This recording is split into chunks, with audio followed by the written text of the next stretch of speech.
एक बड़ी सड़ान जब स्पोर्ट्स कार का रूप लेती है तो बनती है Audi RS5 स्पोर्टबैक, जो पहुंच जाती है 0 to 100 केवल 3.9 सेकेंड्स में और इसकी टॉप स्पीड को लिमिट कर दिया गया है 250 पे। लो सब तुम ही बता दो यार, मेरी जरूरत क्या है यहाँ पर। ठीक है, तो चलिए शुरुआत करते हैं एक्सटीरियर से। मैं हूँ आपकी होस्ट पाकी और मैं अमित, एंड आप देख रहे हैं आस्क कार गुरु। एक्सटीरियर में सबसे पहले आपको मिलता है कैमरा, रेन सेंसिंग वाइपर्स के साथ मैसिव ग्रिल, ऑडी की बैजिंग और RS5 की बैजिंग, जो बताती है कि ये कोई ऑर्डिनरी फैमिली कार तो नहीं है।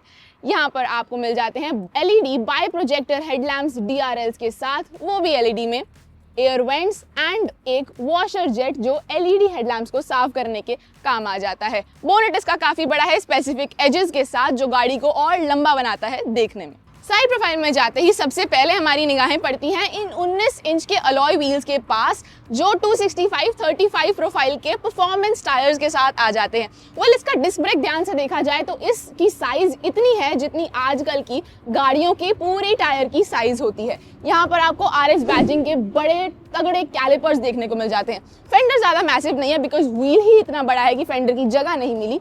RS5 की badging ORVM with big size indicators and no camera. Side में आते ही यहाँ पर आपको टच बेस्ड रिक्वेस्ट सेंसर देखने को मिल जाते हैं एंड फ्रेमलेस डोर्स, जो देखने में काफी ज्यादा ट्रेंडिंग लगते हैं। पीछे वाले व्हील्स में डिफरेंस ये है कि इसके डिस्क ब्रेक थोड़े छोटे साइज के हैं कंपैरेटिवली आगे वाले व्हील्स से। और इसकी ग्राउंड क्लियरेंस वो मैं बताता हूँ। एक्चुअल में जो कम लग रही ना आपको, वो कम नहीं है, बहुत संभाल के निकालनी पड़ती है गाड़ी, खास तौर से इंडिया के ऊंचे स्पीड ब्रेकर पर। लेकिन अगर परफॉर्मेंस कार में भी ग्राउंड क्लियरेंस मिलेगी तो फिर परफॉर्मेंस कैसे देगी, इसलिए ग्राउंड क्लियरेंस को कोई क्रिटिसाइज ना करे गलती से भी। मैं कर लूं? ना, हाँ कर लो। ठीक है, आ जाओ रियर प्रोफाइल पे। बड़ी सी sunroof, shark fin antenna, defogger और यहाँ पर बेहतरीन स्पॉइलर। इस जगह स्प्लिट LED टेल लैम्प्स देखने में काफी शानदार लगते हैं। पार्किंग सेंसर्स, डिफ्यूजर पे सैटिन फिनिश का थोड़ा एलिमेंट दिया हुआ है जो दूर से दिखा देता है कि ये RS5 है और यहाँ पर 2 एक्टिव एग्जॉस्ट मौजूद हैं। वेल, अब बूट की बात की जाए तो ये इलेक्ट्रिक टेलगेट फंक्शनिंग के साथ आ जाती है। बड़ा सा बूट स्पेस जहाँ पर आप 2 full size suitcases and 2 duffel bags रख सकते हैं। वेल, यहाँ पर क्या है, टायर क्यों नहीं है यहाँ पे? अरे वहां पर बैटरी दी गई है ताकि पूरी कार का वेट आगे और पीछे का एक जैसा रखा जा सके। इसका फायदा, जब कार ड्राइव करते हैं तो पीछे से बहकती नहीं है, क्योंकि पीछे भी आगे इंजन के वेट को मैनेज करने की कोशिश की गई है। स्मार्ट थिंकिंग, तभी तो ये स्पोर्ट्स कार बनती हैं। बंद करो बूट को। और कुछ बताना है आपने? बस इतना ही काफी है। इंटीरियर आप बता दो अब। Audi RS5, जहां तक मुझे लगता है इस कार का किसी के साथ कंपेयर करना उसके साथ अन्याय ज़्यादा है, इसलिए मैं इसे किसी के साथ कंपेयर करने से बचूंगा और आपके साथ शेयर करूंगा वो मेरा अनुभव जो एक स्पोर्ट्स कार को चलाते समय बताना जरूरी होता है। पहले तो बात कर लूँ आपसे कि इंटीरियर कैसा लगता है, इससे पहले पाखी आके बताए। इससे पहले पाखी आ जाए मैं फटाफट आपको कुछ बता देता हूँ। 9 इंच का टच स्क्रीन इंफोटेनमेंट सिस्टम देखने में बड़ा अच्छा है, MMI इंटरफेस के साथ में है, मगर अफसोस Android auto, Apple CarPlay play करना नामुमकिन है। यहाँ पर आपको 3 जोन क्लाइमेट कंट्रोल मिलता है, 2 आगे और 1 पीछे के लिए। ठीक आगे ही आपको एक टाइप A USB पोर्ट, एक पीछे टाइप C USB पोर्ट मिल जाता है 12 वोल्ट सॉकेट के साथ में। यहाँ पर आपको डिफरेंट ड्राइव मोड सिलेक्टर मिल जाता है, आइडल, स्टार्ट, स्टॉप डीएक्टिवेट करने के बटन। फ्रंट में 10 इंच की नई डिजिटल कॉकपिट, जिसे वर्चुअल कॉकपिट कह के बुलाती है Audi, वो यहाँ पर मौजूद है, जिसमें टन्स ऑफ इंफॉर्मेशन मिल जाती है, चाहे आप ड्राइव स्पीड का हो और इवन एवरेज भी यहीं पर बताती है। क्या एवरेज सचमुच कोई देखता है? पीछे आपको पेडल शिफ्टर देखे गए, क्यों? क्योंकि ये मिलता है आपको 8 स्पीड का ट्रिप्टॉनिक्स गियर बॉक्स, जो एक्चुअली एक टॉर्क कन्वर्टर गियर बॉक्स है, जिस पर रिवर्स, न्यूट्रल, ड्राइव और स्पोर्ट मोड के ऑप्शंस दे रखे गए हैं। पीछे electronic parking brake with auto hold function दे रखा गया, एक मैनुअल ऑप्शन भी दे रखा गया है वॉल्यूम कंट्रोल के लिए और ट्रैक चेंज करने के लिए। ओवरऑल देखने की बात आए तो यहाँ पर अल्कंटारा मटेरियल का इस्तेमाल किया गया है। केवल यहाँ पर ही नहीं, आपको गियर नॉब के ऊपर भी मिलता है और इवन सीट्स के अंडर थाई वाले हिस्से पर मिलता है, जो कि आपका टच एक्सपीरियंस इनहेंस कर देता है। इस साइड आपको मिल जाते हैं वॉइस कमांड के बटन। इसके अलावा इस तरफ आपको मिलते हैं वॉल्यूम कंट्रोल्स और इस इंटरफेस को कंट्रोल करने के ऑप्शंस मिलते हैं। क्रूज कंट्रोल नीचे डेडिकेटली दे रखा गया है, जबकि इस तरफ आपको लाइट, हाँ ये ऑडी है, यहाँ पर उल्टी साइड ही आपको लाइट के बटन और वाइपर इस साइड मिल जाता है। ओवरऑल सीट का कंफर्ट बेजोड़। Under Thai support system enhance करने का ऑप्शन दे रखा गया है। 2 तरह के मेमोरी फंक्शंस के साथ ये सीट आती है, जिनमें लंबा सपोर्ट भी शामिल है। और चूंकि यह स्पोर्ट बेस हैचबैक जैसा फील कराने की कोशिश है, तो इसे कंपनी ने स्पोर्ट बैक कहा है और स्पोर्ट बैक के हिसाब से ही उन्होंने सीट्स भी अरेंज की है। ओवरऑल बहुत कंफर्टेबल, प्रॉपर हग करने वाली सीट्स हैं, ताकि आप ड्राइव करते समय अपना कंट्रोल केवल ड्राइविंग पर दे सकें। जब ड्राइव करो तो ये बात काफ़ी हद तक सही है कि विजिबिलिटी एक स्पोर्ट्स कार की शानदार होनी चाहिए, और यहाँ पर इसको मिलते हैं फुल 9.5 मार्क्स विजिबिलिटी के लिए। Good job. सेकंड पॉइंट, सब कुछ एर्गोनॉमिक वाइज आपके रीच में है, जितने भी फीचर्स हैं सब रीच में है। स्टीयरिंग फीडबैक बहुत अच्छा है और इसका फील भी बड़ा अच्छा है। अलकंटारा पकड़ में आपको अच्छी प्रोवाइड करता है, स्वेटिंग फील नहीं होती है, जो बड़ा प्लस पॉइंट है इंडियन वेदर के लिए। ऊपर से स्टीयरिंग काफ़ी प्रिसाइज है, यानी 9.5 मार्क्स इस स्पोर्ट बैक को स्टीयरिंग के लिए। राइड क्वालिटी, अफसोस की बात है कि चूंकि है स्पोर्ट्स कार है तो राइड क्वालिटी उतनी बेहतर नहीं है। मैं इसे दूंगा 7, लेकिन हैंडलिंग के लिए इसे दूंगा फिर अगेन 9 मार्क्स। चलाते समय आपको एहसास होता है कि आप एक रियली स्पोर्ट्स कार को चला रहे हैं। डिफरेंट तरह के ड्राइव मोड आपको मिलते हैं जो इस कार को डिफरेंट बनाते हैं, जैसे कि आपको कंफर्ट, ऑटो, डायनेमिक, जिन्हें आप एक सिंगल बटन से भी कनेक्ट कर सकते हो। और मैं इस समय डायनेमिक मोड पे चल रहा हूँ, जो कि इसका सबसे पावरफुल मोड है, जो इसे चलाने के लिए बहुत बेहतर है।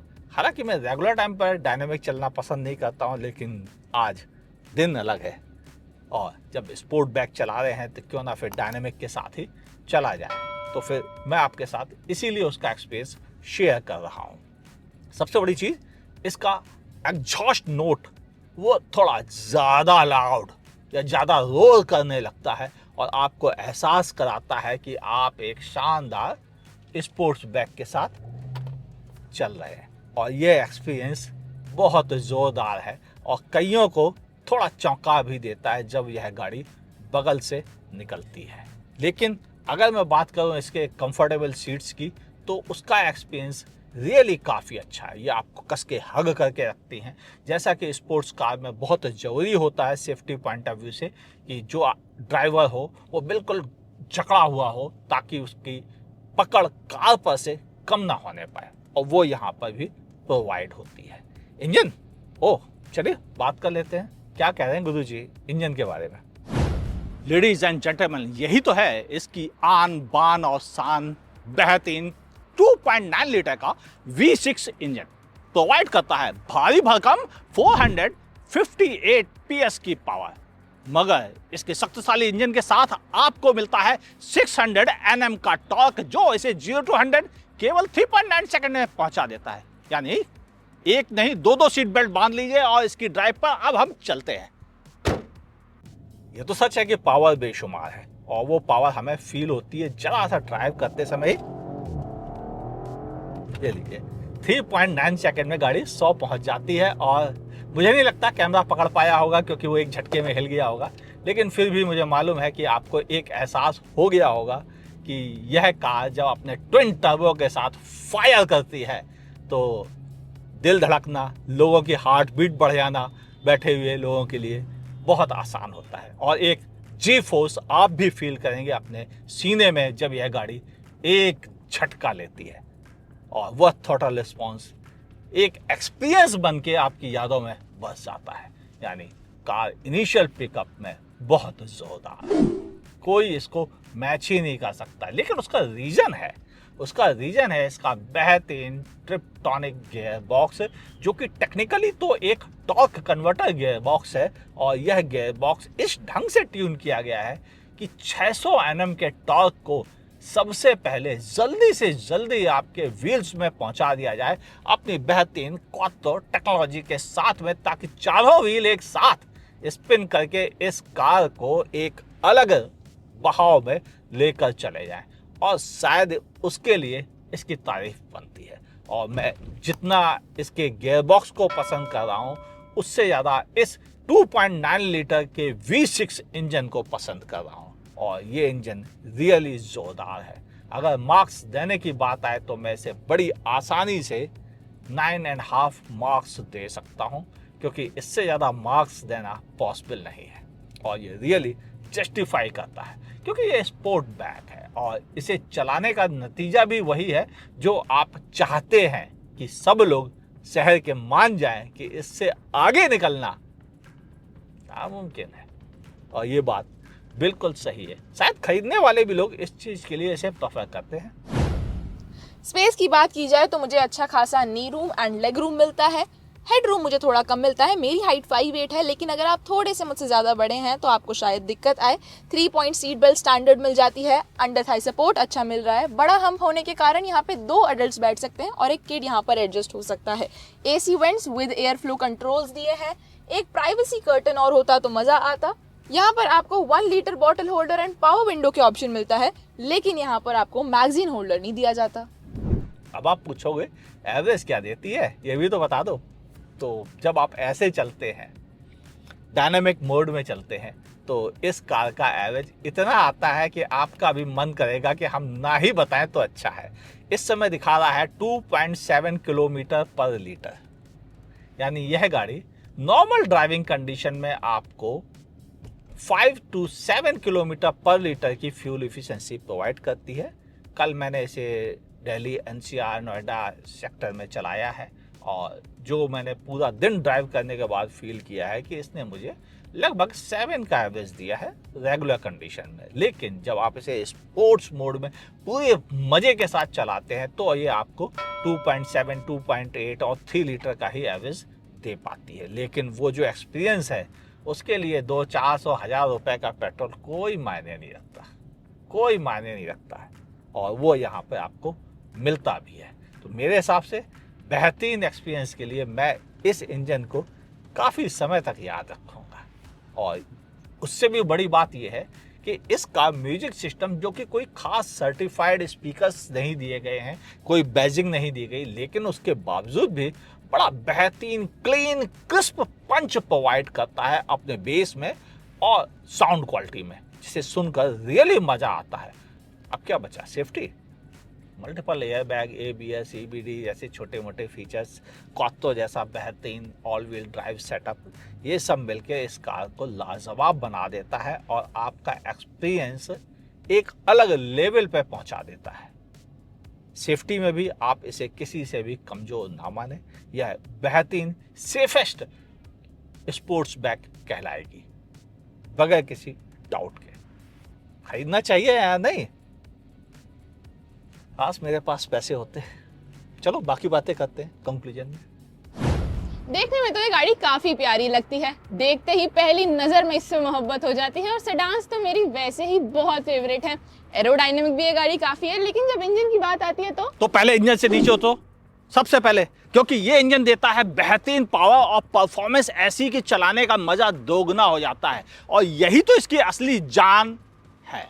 नतीजा, चलाते समय आपको इतना मजा आता है कि आप सब भूल जाते हो। ना तो आपको कार की कीमत याद आती है, ना आपको याद आता है इसका शानदार लुक्स, आपको याद रह जाती है दिमाग में, सपनों में इसकी परफॉर्मेंस। और वही ऑडी RS5 को दूसरों से अलग बनाती है और उन यादों के साथ एक जिंदगी मैं भी बिता सकता हूँ।